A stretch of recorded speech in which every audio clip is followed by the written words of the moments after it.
As you know, Wittenberg to Westphalia is a proud member of the Agora Podcast Network.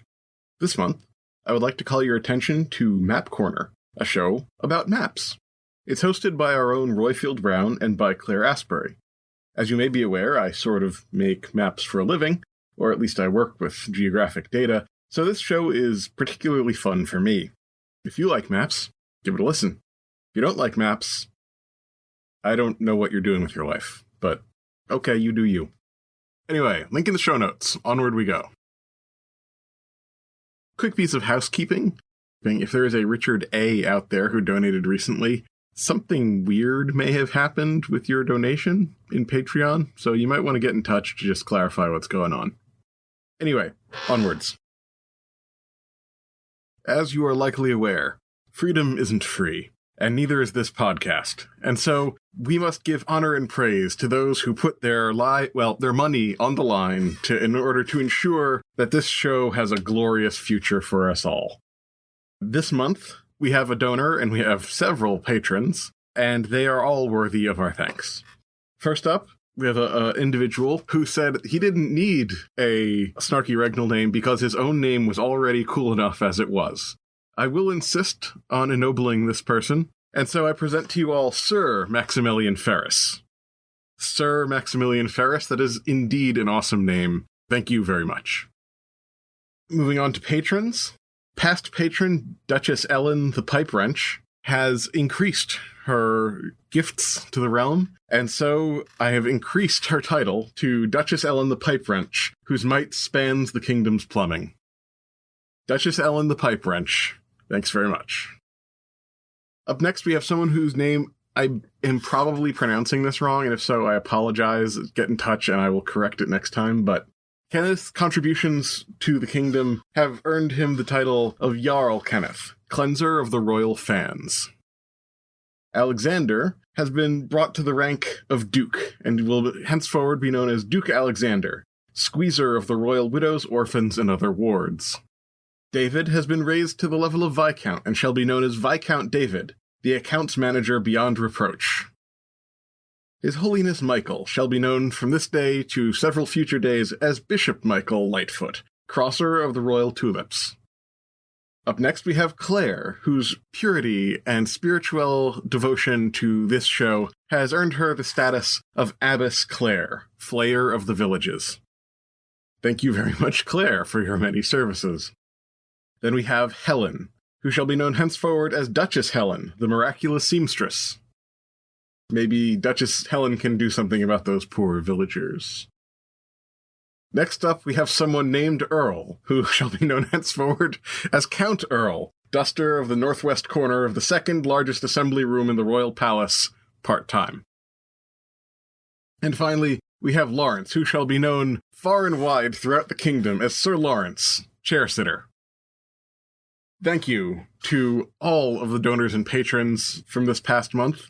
Your donations are graciously received, and they, of course, help me pay Andrew and pay for my time, which is very important because, it helps me with electric costs and the mortgage and all that stuff. So thank you all very much for your donations. And if you would like to help the podcast out, head over to Wittenberg to Westphalia podcast.weebly.com and go to the support page. It's worth checking out the website anyway. I actually just did kind of a big facelift on some of the pages on the website to reflect some changes to the Patreon levels and things like that. I updated the About page, so go check it out. It's fun.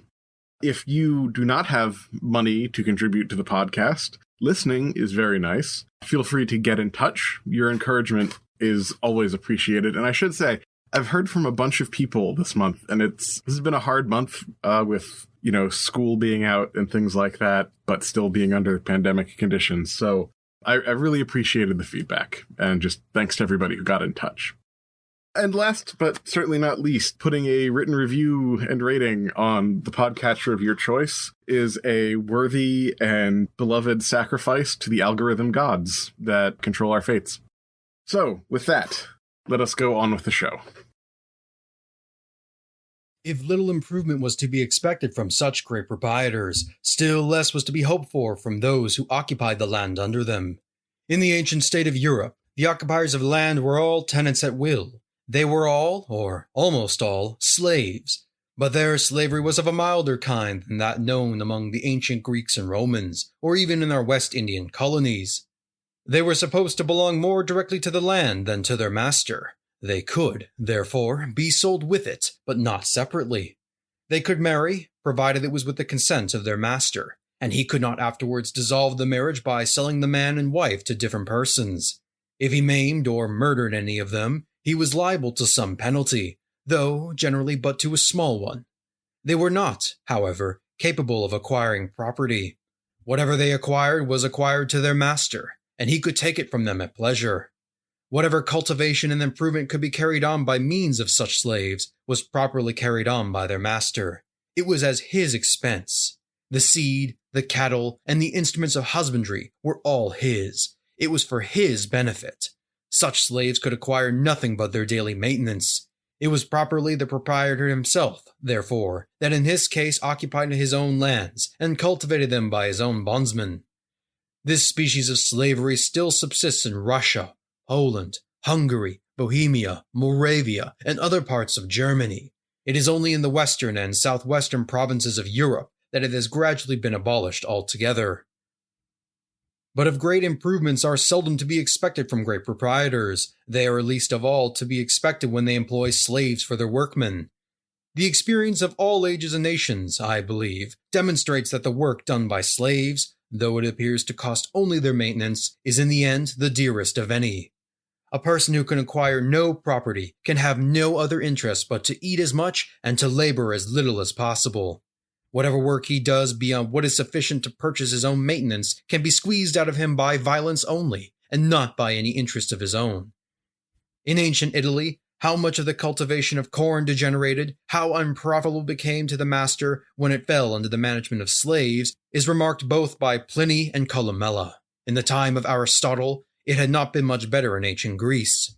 Speaking of the ideal republic described in the laws of Plato, to maintain 5,000 idle men, the number of warriors supposedly necessary for its defense, together with their women and servants, would require, he says, a territory of boundless extent and fertility, like the plains of Babylon. Quote from The Wealth of Nations by Adam Smith, as read by Derek from the Hellenistic Age podcast. Everyone's right and no one is sorry. That's the start and the end of the story. From the sharks and the jets to the call in the morning.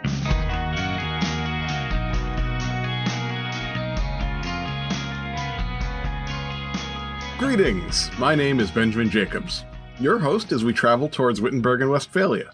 This is episode 77, Slavery in the Middle Ages, Part 3, Transition.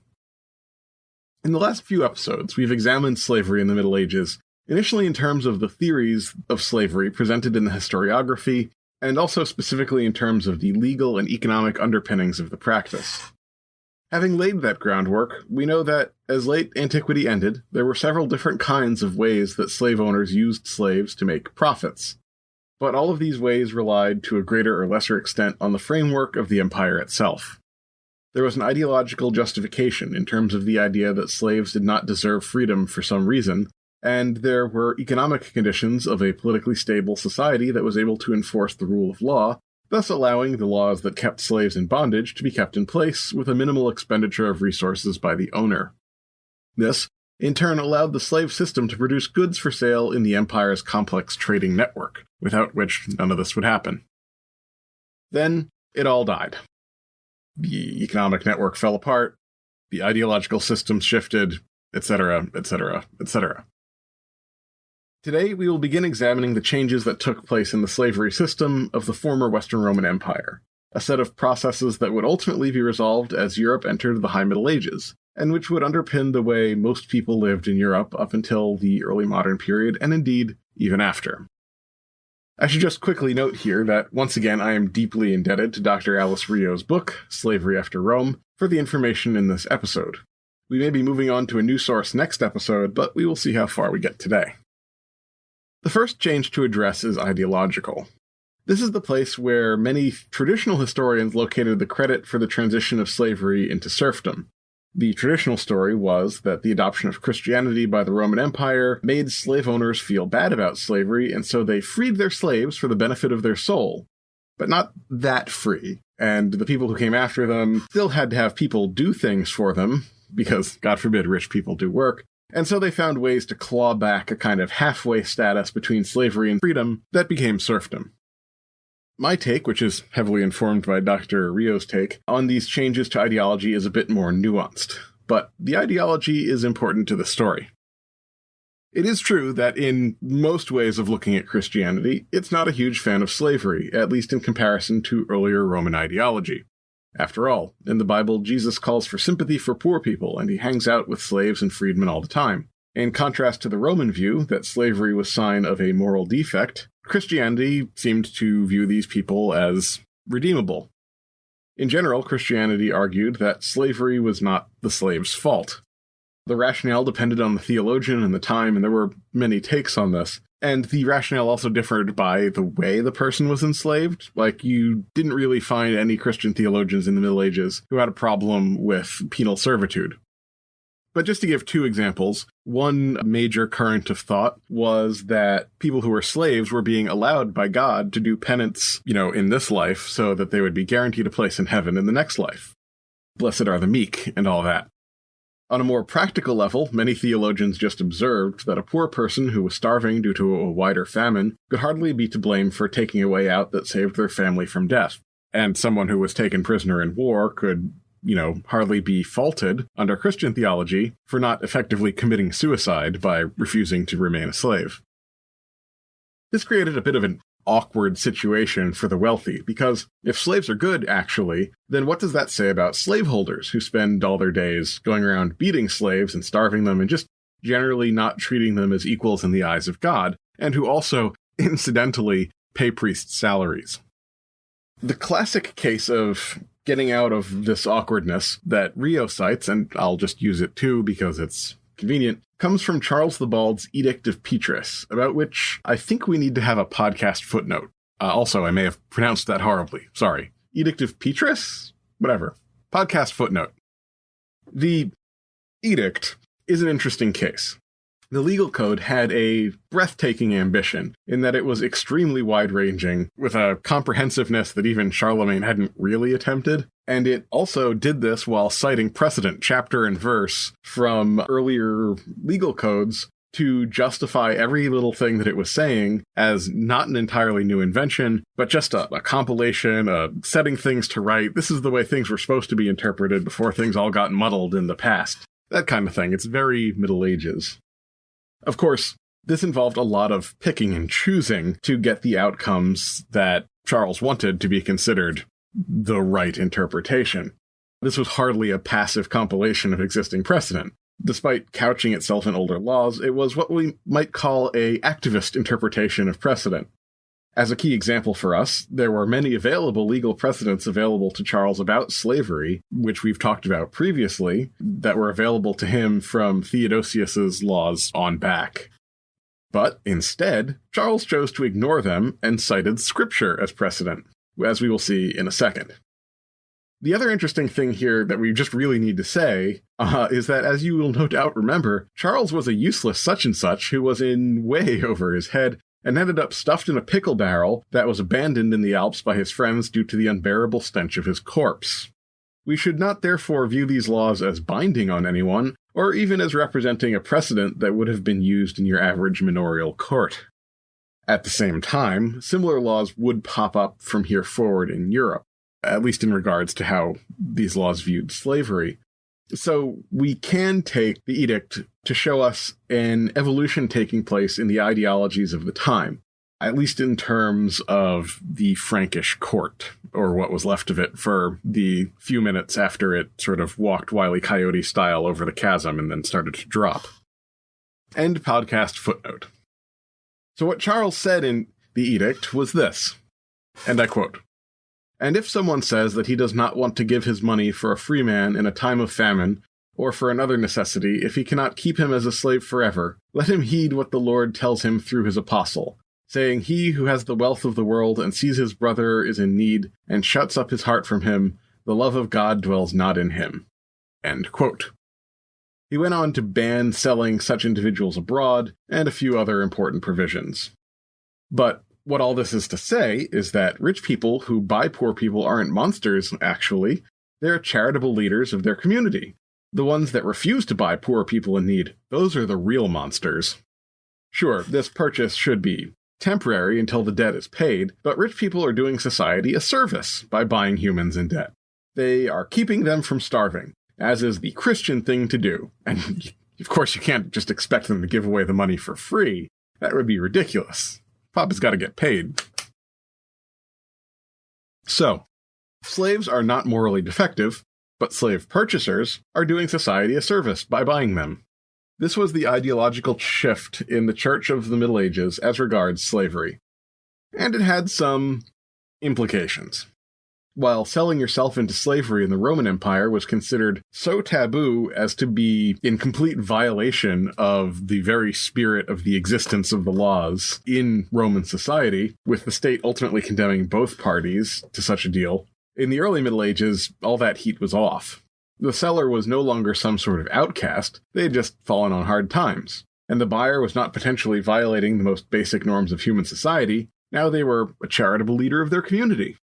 The result, whether intentional or not, was that the sale of freedom became a tradable commodity in the Frankish parts of Europe, and the language of poverty and social benevolence became part of the legal boilerplate. In almost every Frankish contract of this kind, the person selling their freedom, no matter the substance of the contract, is usually listed as selling their freedom to avoid starvation, even if the deal is like, to avoid starvation, I sell you my freedom, and in return, I will give you 1 crumpet a year. While undoubtedly many were genuinely in that situation of facing critical hunger, given what we've talked about with agriculture in the past, the ubiquity of this language suggests that it was a trope. Charles bending over backwards to put this in his legal code does not suggest to me that he invented this himself, but rather that the ideology of the Frankish aristocracy had already moved in this direction, and Charles was finding ways to justify something that most people would have approved of anyway, at least most rich people. Poor people's opinions tended not to get cited in these situations. Dr. Rio discusses the change at some length, but I think in some ways she doesn't emphasize the importance of it enough for my taste. And, that matters because I have a podcast. Given that Frankish legal codes would, to a greater or lesser degree, come to underpin the legal systems of almost all of Europe, this is important on its own. But as we've discussed in the past, just because something is in the law code doesn't mean people actually listen to it. More important is the evidence that we see in various compilations of real legal cases used as guides to precedent for early medieval scholars. In these documents, what we see is an amazing diversity of different kinds of agreements entered into between sellers and buyers. Which is to say, all those documents in which the legal boilerplate of starvation and charity is seen, and their legal cases that grow up around them, show us that legal code was not some fiction created by Charles out of whole cloth. Rather, it reflects a change in the ideological assumptions of society, and what this led to was a whole lot of social creativity, of a very weird kind. The implications of making freedom a tradable commodity in the absence of strong regulations should probably be sort of what you'd expect to anyone familiar with the tendencies of any trading market. It became more common than it had been previously, because suddenly it was legal, and a bewildering array of types of deals were reached with increasing levels of abstraction and complexity. Inevitably, fractions of a freedom were sold, sometimes with portions of a person's freedom sold to different lords, for benefits great and small. To understand what was going on here, we need to keep in mind the incentives, social conditions, and power structures of the sellers and buyers in these situations. In terms of incentives, the lords wanted to make money, albeit this is the context of the Middle Ages, and money can be taken loosely to represent any sort of surplus resources skimmed away from the peasants and into the coffers of the lords. The peasants had a variety of needs, from basic survival to legal protection from their neighbors. Contrary to what we might think, the Middle Ages was an extremely litigious age, albeit that physical force was also sometimes used. Individual peasant families might need physical protection from other lords, but they also might need physical protection from other peasants. They also might need assistance in lawsuits, or protection from someone else's lawsuit. In all cases, the opposing force was just as likely to be another peasant as it was to be another lord. In terms of social conditions, we should remember that everyone is simultaneously very fixed in the land, so that there is relatively little danger of flight, but, it happened, while also being extremely tied into powerful social networks that provided a large capacity for implicit resistance. The poor, in other words, no longer could maybe run away as easily, and they couldn't appeal decisions to a higher authority. But by that same token, the lords could not impose things on people in their territory by brute force alone because they no longer had the backup of a state. They also no longer had elaborate bureaucracies to manage their estates. In short, if the workers on their estates collectively decided to just ignore the lord had to either kill them or accept it, and if the goal was to make the estates productive, negotiation was preferable. So while the lord had a massive amount of power compared to any one peasant, the peasants had power too. So the deals reached are clearly the result of some kind of negotiation. And of course, this should just be said that any kind of negotiation along these lines is a complete departure from what would have been the case in the Roman Empire. In terms of power structures, we have discussed at length in this show how different classes were not monolithic, and the peasant village society which was emerging was no different. People had greater and lesser levels of economic power, popularity, and prestige. Freedom status was a major part of a person's prestige, and thus social standing. It had practical legal implications as well, but increasingly these could be overcome easily with the right combination of friends and money. As, for example, a slave who was a trained blacksmith might lack in social status in some ways, but would be able to command great economic resources, and would be seen as having a prestigious job within a village community. Lords had similar concerns, and had similar networks of social ties that they needed to manage. Freeing people for the good of their soul, in order to be seen as more pious, was part of the picture, to be sure, but there was often more to it than that. If a lord freed a slave who was a skilled blacksmith, that blacksmith could be sent to find a place of employment in the court of another lord.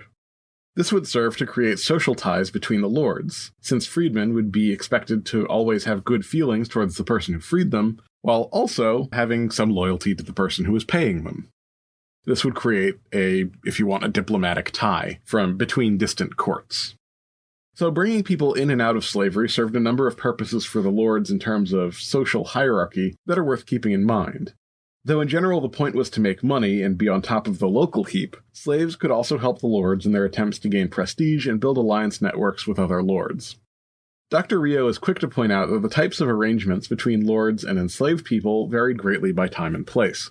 Notably, Ireland was never part of the Frankish legal system, at least not before the Norman conquest, and while their legal code contains a wide variety of gradations of unfreedom, the situation there springs from a different starting place than the social systems on the continent. You know what, let's make this a podcast footnote. Let's just address how things worked in Ireland, because I won't really have time to come back to it. The key concern in Ireland was in finding ways to knit together the clan as a social and productive entity. People who had proved themselves to be of value to the clan could be granted statuses that brought them more into the household, or people who'd annoyed people could be sort of pushed out of the household. There were also gradations of status that recognized blood ties between a more important person and someone who may have ended up as a slave for whatever reason. The system was as complex, if not more so, than the mainland legal systems, and scholars of Irish history will forgive me if I've misunderstood parts of this.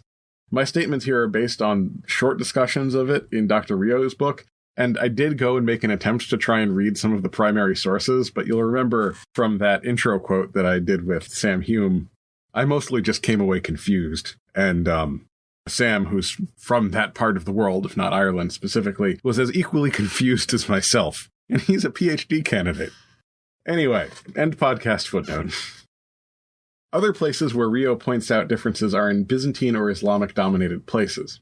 In these areas, just to make it short, slavery basically continued under the Roman ideological settlement as if nothing had happened, and so they are only worth mentioning because this includes southern Italy and Spain, places that will be important when we finish up this series of episodes. Visigothic Spain and Lombard Italy also retained strong elements of Roman precedent, but still faced the context of crumbling ideological and physical infrastructures. In Italy, you see a multiplication of 4 or 5 statuses that were somewhere between slave and free, something that was explicitly banned in Roman legal doctrine.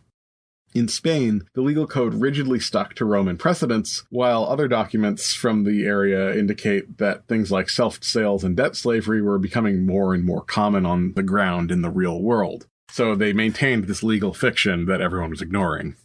In some ways, similar things were happening in Francia, it's just that the concept of a centralized law code had sort of become laughable. Before we move on from these areas, it's just important to note that in Visigothic Spain and in Islamic territories, penal enslavement became a huge source of slaves in a way it was not in other parts of Europe or even in the Roman Empire. Stories and legal evidence indicate that the threat of penal servitude in Francia was used as a stick to sort of threaten relatives into helping move the court to mercy. Which is to say, having a family member enslaved was seen as a huge loss of prestige, and so social networks would pay the amount of money required to purchase the individual's freedom, or at least plead their case. They could then be expected to vouch for that person's good behavior in the future, since they all had a probably financial stake in keeping their relative or friend on the straight and narrow because they didn't want to lose their investment. This, of course, left people who had no friends or relatives or were very, very poor on the outside of this system, which is something we'll get back to in a minute. But just to say quickly, in Spain, this could be possible sometimes, as we discussed in our Outside Looking In series. But for many crimes, at least in terms of the letter of the law code, this was explicitly banned. Like the law code said, in terms of these crimes, purchasing your relative out of that slavery is illegal. That person is being enslaved and they're getting shipped somewhere else. The idea of slavery was, in this case, not just a threat to scare people, it was thought of as a deserved punishment. It was seen as being more merciful than a death sentence, while still having similar effects. Essentially, the person is socially dead, but it was felt that it was maybe unseemly to say, kill women in the marketplace. On the other hand, there is a strong sexual component to the enslavement of women, and so there is also elements of what we might call a dark poetic justice, or things along those lines to some of these crimes that, of course, is awful and gross. But it is in Francia where we see the best documented and most creative proliferation of experiments in unfreedom, at least given the sources we have now. These changes fit into two broad categories: manumissions and self-sale contracts.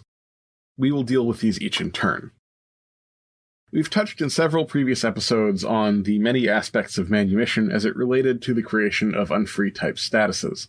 Just to say quickly, manumission is the act of freeing a slave. As I've said before, this was once seen as the main source of eventual serfs by earlier historians.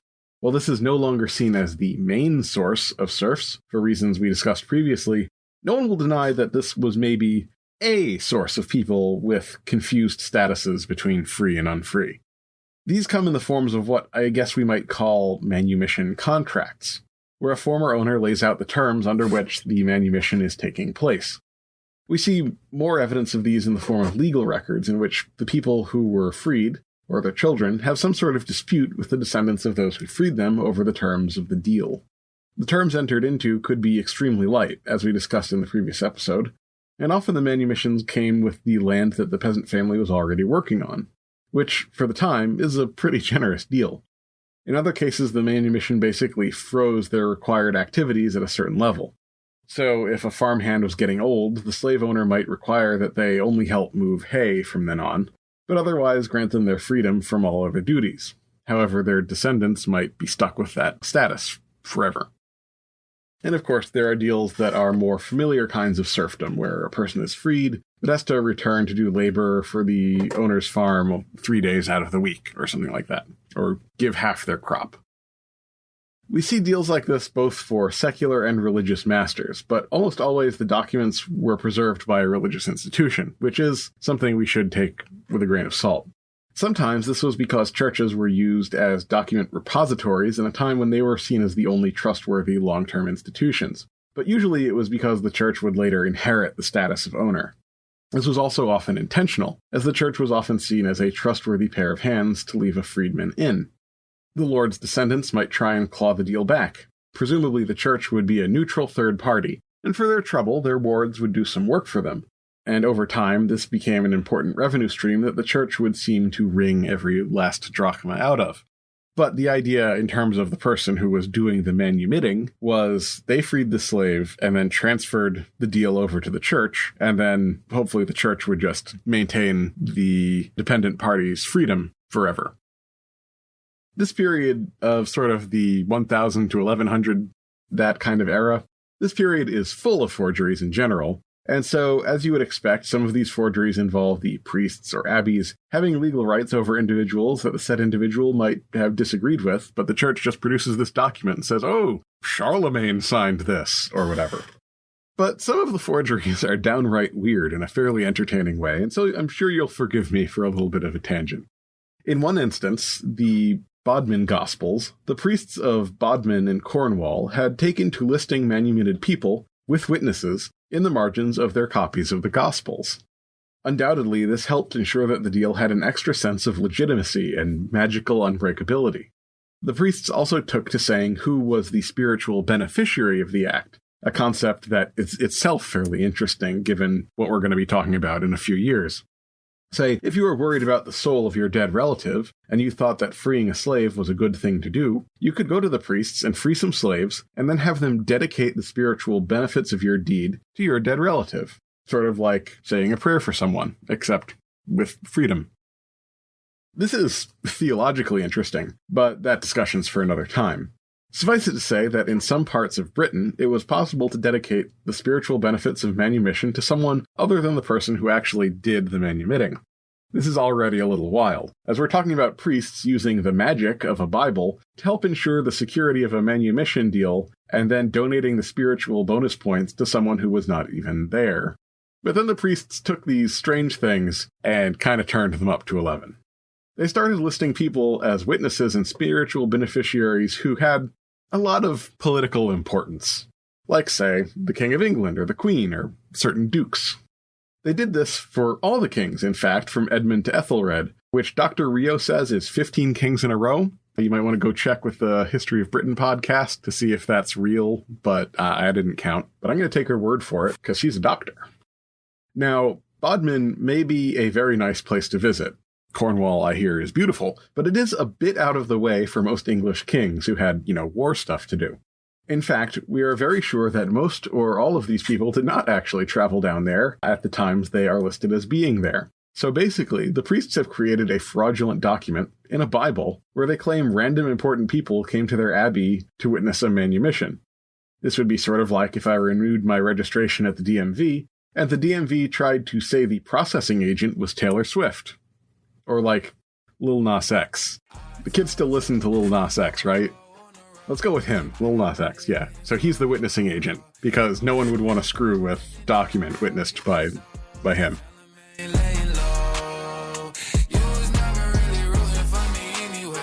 The interesting part of this, beyond the fact that priestly shenanigans are always kind of fun, is that it really begs the question, what on earth did the priests hope to gain by this forgery? This is always a question with forgeries. Basically, it's two things we already mentioned. On the one hand, there's always a worry that someone would try and break out of these deals at some point, and if you put down the king as a witness or a spiritual beneficiary, that may make someone think twice about breaking a contract that apparently Lil Nas X himself signed. No one wants to bring in that kind of heat. That guy killed Satan. On the other hand, we go back to the incentives of the nobility. The upper echelons of Bowden wanted to make it seem like their abbey was important and well-connected, and so they tried to put important people down in their book so it looked like they were more important than they actually were. Yes, welcome to our abbey. Please sign the guest book right next to the contract that was witnessed by our friend, King Ethelred. Yes, he visits all the time. Thanks for your donation. Do remember to come back often. You never know who else might be visiting. At the same time, throwing spiritual benefits towards the great and famous of the kingdom was also a great way to give those figures a nice gift that might buy their favor, but which cost the priests, nothing real. And hey, if the king sees himself as a spiritual beneficiary in a legal document, maybe he won't look at that document too hard. Anyway, I hope you enjoyed that fun little tangent. So much for manumissions. On to self-sale documents, and by self-sale documents, I'm going to be including slavery for debt and penal servitude, given the way that the French penal system worked. This is where we reach the heart of the matter. The largest single chunk of Dr. Rio's book is devoted to giving examples of different deals that were worked out and the various reasons. I'm going to do this all a bit of a disservice and try to summarize some major themes here, but it is sort of, it's just a podcast episode. The first thing to say is that debt slavery, self-sale, and penal servitude all kind of blended together in this period. Under the Carolingian legal system, the expectation that relatives would buy a convicted person out of slavery became a more and more official part of the system, as we discussed. This meant that the person was essentially only enslaved until the fine was paid off, or until a period of work was done commensurate with that fine. When combined with major church injunctions, in Francia specifically, against selling Christians to foreign buyers, the impact of penal enslavement changed radically. Essentially, it became a temporary state. You weren't being enslaved forever, you were being enslaved until they paid off your debt. And theoretically, once the fine was paid, the person returned to a free status. No harm, no foul. This varied by social class, of course. You're never going to see a duke in penal servitude. The point, however, is that this seems to have had blowback effects on the way people conceptualize debt slavery and self-sale. When combined with the conceptual shift of slavery going from a profound moral veiling, combined with a social death, to being a contractual reaction to poverty, all slavery took on characteristics of a kind of temporary financial transaction, rather than the social death that had characterized it in other times and places. Once these shifts took place, the examples of self-sale deals entered into become mind-boggling, and increasingly people were taking the sale of their freedom very lightly. There are a variety of spectrums I could use to describe these deals, but let me go with this. On the one hand, you have a poor person with no friends who is enslaved due to a crime they committed. They have very little agency in the situation. Their contract, as it were, was usually given to or bought from the court by a local noble family, and the person would work for them until the debt was paid. In this situation, we might very much expect the enslaved person to be doing things that we would expect slaves to be doing: domestic housework or farm work for no pay, and with the threat of violence if they failed to comply properly. However, all parties to this situation knew that it was a temporary state, and that probably modified behavior somewhat. For the owner, it might be important to use the situation to build ties with someone who would eventually return to a free status in the community. And for the slave, the temporary nature of the situation would encourage them to accept it, not try to run away or resist. It could potentially be that they would build a tie to an important local noble person that they could use to their advantage when they were freed. In any case, if they did resist or try and run away, their temporary slave status could become permanent. That was another part of this legal framework. On the other end of the spectrum, we have a number of examples of people, often widows, who seem to be of good social standing and who have plentiful resources, but who place themselves in an unfree status as regards a patron in order to attain that person's protection. So a widow might need help with a legal case, and she might enter into a legal arrangement with a local abbey to get legal advice and protection in lawsuits. Given the sort of intellectual conditions of the time, religious institutions were often the closest thing that most people had to a lawyer. Interestingly, the idea of self-sale slavery agreements was the closest thing to our modern idea of a contract at the time. The terms of these agreements would basically be that everyone in the society had to recognize that the slave was the property and therefore under the protection of the owner. In return, the so-called slave would give the so-called owner a reasonably small sum of money every year until the need for protection had passed. In this case, the widow would continue to go about her life as usual and would not actually do any work for the abbey beyond sending them a stipend to symbolize their relationship. There's an interesting issue here. Along with the idea of selling freedom becoming widely accepted, let's just put a pin in that, honestly, there seems to be a fairly limited scope for paid work, or at least the concept of being paid for work had come to be seen as a thing done only by those of lesser status, notably slaves. The wealthy widow had the money to pay for legal advice and protection, but the abbey was hardly some kind of mercenary institution out there to sell their services to the highest bidder. Even though in practical reality it was the same, the fact that the widow was becoming the servant of the abbey and the abbey was providing the services out of charity for a person in need helped to maintain the social nicety of the abbey as a religious institution, and thus on a higher plane from pedestrian work duties. The conversation we had a couple episodes back, in terms of the way etymologies changed, such that many words that had originally implied slavery became words for normal work, often even honorable work that a good, honest, middle-class person does, probably has its roots here, which is an interesting thing that I haven't seen anyone else explore, but, probably someone has. In any case, most people were between these two extremes, but you can see how the changing conceptions of slavery had created a lot of room for societal creativity. In the context where the lords simply did not have the coercive power they held in earlier times, it became important for them to find an arrangement with their workers that made it so those workers would stay on the estate voluntarily and even do work voluntarily, even if grudgingly so. Given the ideological changes and the changing attitude of Frankish society to sales of slaves abroad, this meant that slaves were gradually no longer being seen simply as chattel. They were a part of the social fabric of the estate. In this situation, the slaves had a power that had to be recognized in negotiations. It wasn't a lot of power, and it very much depended on whether a person was popular, or had a big family, or had skills that might be useful, or had some kind of claim to a lot of money or land. But these were suddenly all factors. In the Roman Empire, if you were a slave and you owned anything, it legally belonged to the slave owner. If you had a skill, it meant you had a higher buying price, but you never saw that money. Maybe it would make sense to have you use that skill, which would mean that you got to live in slightly better conditions, but still. Now the slave and the owner were both part of the conversation. Now, I referenced this earlier, but this did mean that some particularly daring individuals could get away with some really wild arrangements. It is not all uncommon to find evidence of a person selling half their freedom, which is to say, in practical reality, that they sell their time, and during a certain set of hours they can be treated like a slave, but not during the other hours. Some individuals did this for multiple owners, and, as I have mentioned in previous episodes, many of these arrangements came in the form of what we might call structured settlements. Yes, I will be your slave, but you have to provide food and clothing. Many of these agreements were spelled out in fascinatingly excruciating detail, and as such, provide some of the best evidence we have of how people lived, worked, and ate in those time periods. But the kinds of things that would be spelled out would be like the number of hens that were expected to be fed to the workers per week, the amount of beer and wine per meal, the yards of fabric provided for clothing, etc., ad infinitum.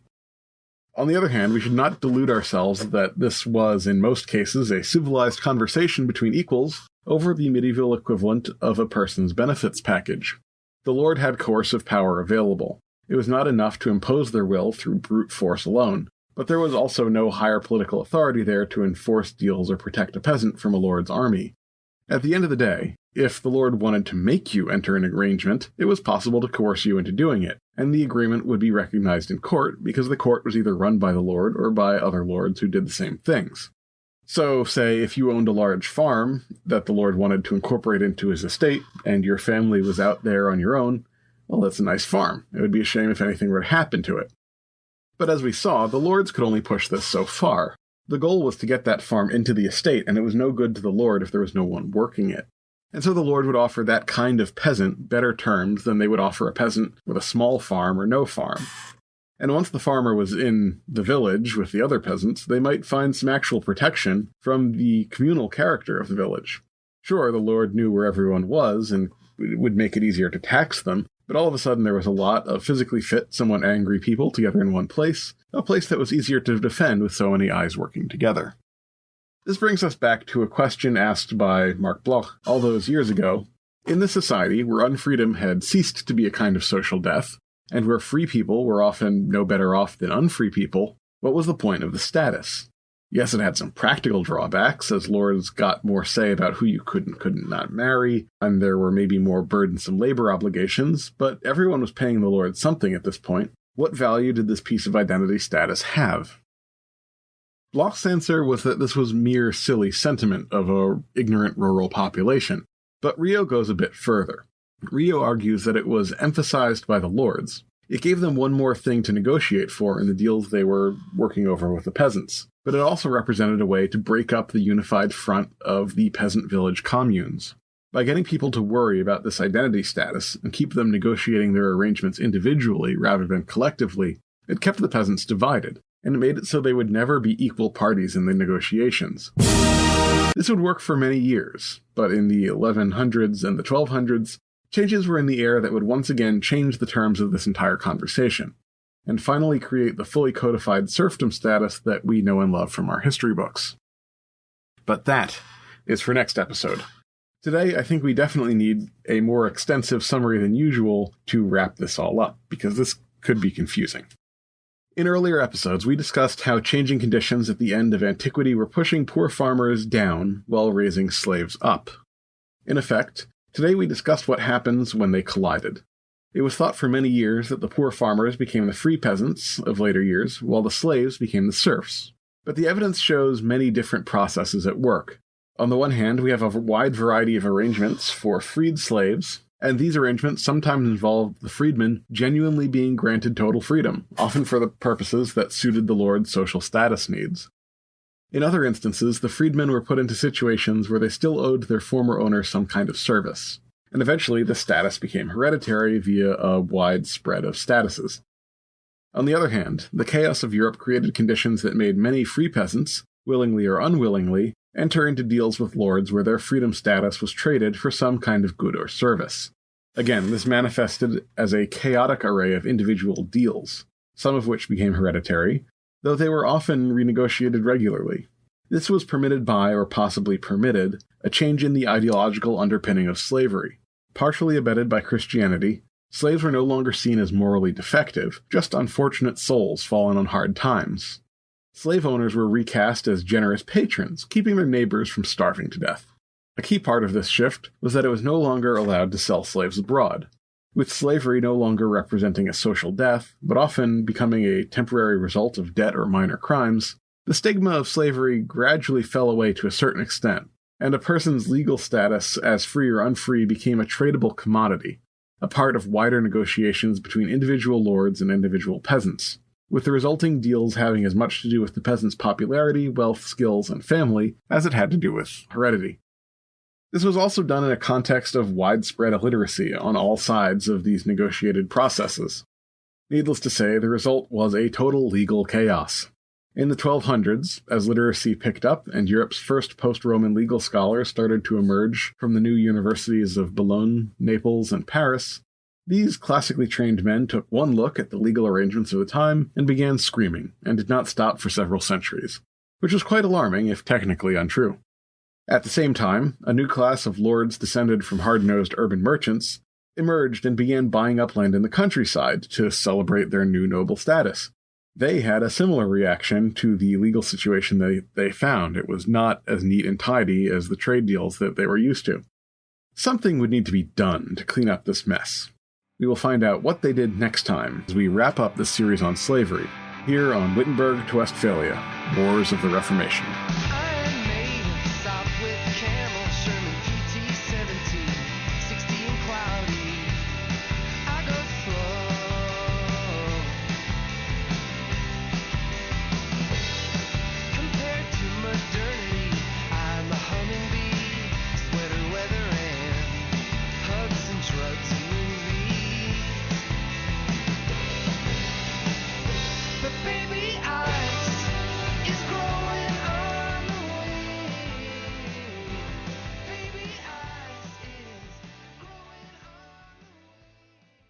My track record so clean, they couldn't wait to just bash me. I must be getting too flashy. Y'all shouldn't have let the world gas me. It's too late cause I'm here to stay and these girls know that I'm nasty. I sent her back to her boyfriend with my handprint on her ass cheek.